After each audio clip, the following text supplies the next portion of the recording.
Hi friends, welcome to my channel. అందరూ ఎలా ఉన్నారండి? నేనైతే చాలా చాలా బాగున్నాను.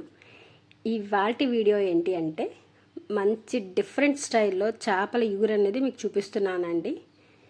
అయితే ఇప్పుడు ఫస్ట్ ఏంటంటే నేను క్లే పాట్లోనే చేసి చూపిస్తున్నాను.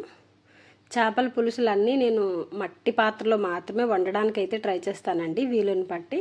అయితే ఇప్పుడు ఏంటంటే ఫస్ట్ స్టవ్ మీద మనం ఆ పాట్ అనేది రెడీ చేసుకొని పెట్టుకున్న తర్వాత సరిపడేటట్టు ఆయిల్ అయితే వేసుకొని పచ్చిమిరపకాయ ముక్కలు ముందుగా వేసుకొని అవి కొంచెం హీట్ అవుతున్నాయి అన్నప్పుడు కొంచెం ఆనియన్స్ కూడా కట్ చేసేసుకొని చిన్న చిన్న ముక్కలుగా కట్ చేసుకొని వేసుకున్నాను ఫ్రెండ్స్. చూడండి, ఈ విధంగా అయితే వేసుకొని బాగా అయితే ఫ్రై చేసుకోవాలి ఫ్రెండ్స్.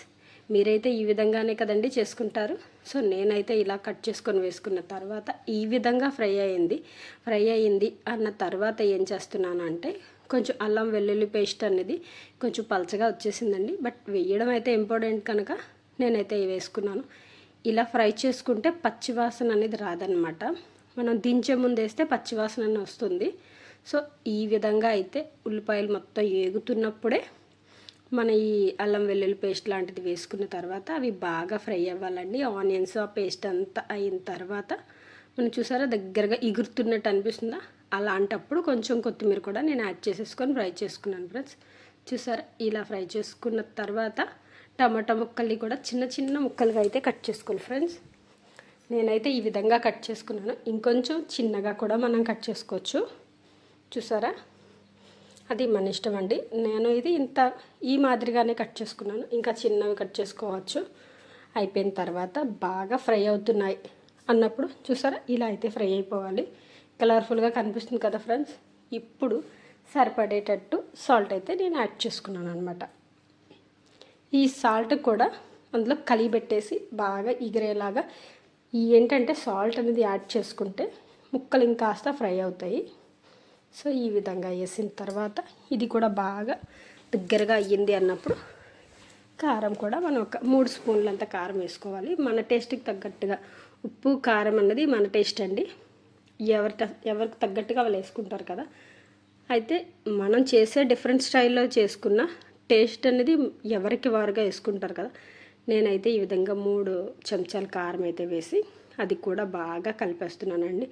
ఈ నూనెలో ఈ కారం కూడా ఏగితే కొంచెం టేస్ట్ అనేది బాగుంటుందండి, డిఫరెంట్గా అనిపిస్తుంది. సో బాగా వేగాయి చూసారా, ఈ విధంగా ఎగురుకున్నాయి కదా. ఇప్పుడు మనం ఏంటంటే శుభ్రంగా కట్ చేసి కడిగేసి శుభ్రపరుచుకున్న ఈ చేప ముక్కల్ని ఇందులో అయితే వేసుకోవాలి. చూసారా, ఇలా వేసుకున్న ముక్కల్ని మొత్తం అన్నీ కూడా ఎగురుకునేలాగా చేప ముక్కలకి ఎగురుకుంటుంది. మనం కావాలంటే కొంచెం కొంచెం డాట్లు కూడా పెట్టుకోవచ్చు. అంటే ఇలా ఘాట్లు పెట్టుకుంటే ఇంకాస్త కారం లోపలికి వెళ్ళడానికి అవకాశం ఉంటుంది. ఈ ఇగురులో ఫ్రై అయిన ముక్కలు అయితే చాలా టేస్ట్ వస్తున్నాయండి.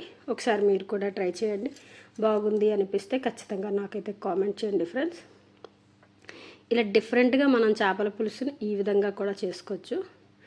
ఈ చేప ముక్కలు కాకుండా ముక్కల మాదిరి ఉండే చికెనో తెలీదు, చేప పులుసో తెలీదు అన్నట్టుగా మనం చేసుకోవచ్చు ఫ్రెండ్స్. చూసారా, ఈ విధంగా అయితే నేనైతే చేసుకున్నాను. మీకు నచ్చిందనే అనుకుంటున్నాను. చూడండి, ఇలా మొత్తం ఆ కారం, ఉప్పు, ఆ ఉల్లిపాయలు, పచ్చిమిరపకాయలు, టమాటా ముక్కలు అన్నీ ఎగిరి గ్రేవీలా అయ్యింది కదా.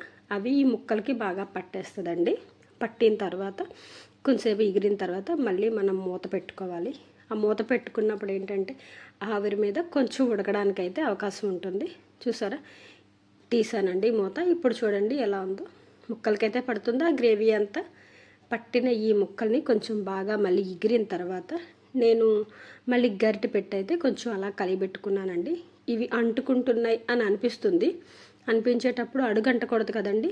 నాకైతే అలా అనిపించి వెంటనే ఈ చేపలకి పులుసు అనేది రెడీ చేసుకోవాలి కదా. నేను చింతపండు పులుపు చక్కగా గిన్నెలోకి అయితే తీసుకున్నానండి, ఇగురులాగా. మనకి చిక్కగా కావాలన్నా పలచగా కావాలన్నా మన టేస్ట్ అండి.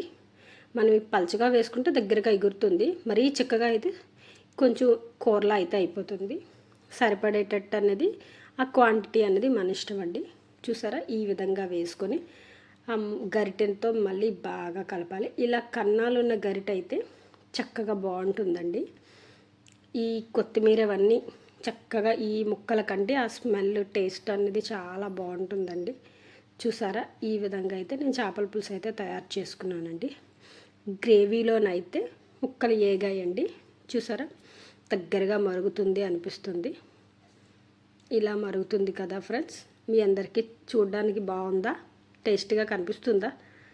చూడ్డానికే టేస్ట్ అనిపిస్తుంది, తింటే ఇంకెలా ఉంటుందో. అయితే ఇప్పుడు ఈ విధంగా అయితే నేను తయారు చేసుకున్న చేపల పులుసుని నైట్ తయారు చేసుకున్నానండి. ఇది సాయంత్రం దొరికాయి చేపలు, ఈ ఇంటి వైపు వచ్చాయి. శుభ్రంగా కడిగేసి ఈ విధంగా అయితే తయారు చేసుకున్నాను. ఈ గ్రేవీలో ఉడికిన చేపలు ఒక్కసారి మీరు కూడా ట్రై చేయండి, ఎలా ఉందో చెప్పండి, నాకైతే కామెంట్ చేయండి ఫ్రెండ్స్. మంచి క్లే పాట్లో చేపల ఇగురు చూసారా, మీ అందరికీ నచ్చిందా? నచ్చితే నా ఛానల్ని సబ్స్క్రైబ్ చేసుకోండి, లైక్ చేయండి, షేర్ చేయండి.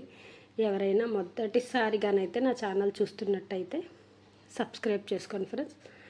లైక్ చేస్తే వేరే వాళ్ళకి వెళ్ళడానికైతే అవకాశం ఉంటుంది. ఖచ్చితంగా లైక్ చేయండి అండ్ షేర్ చేయండి ఫ్రెండ్స్.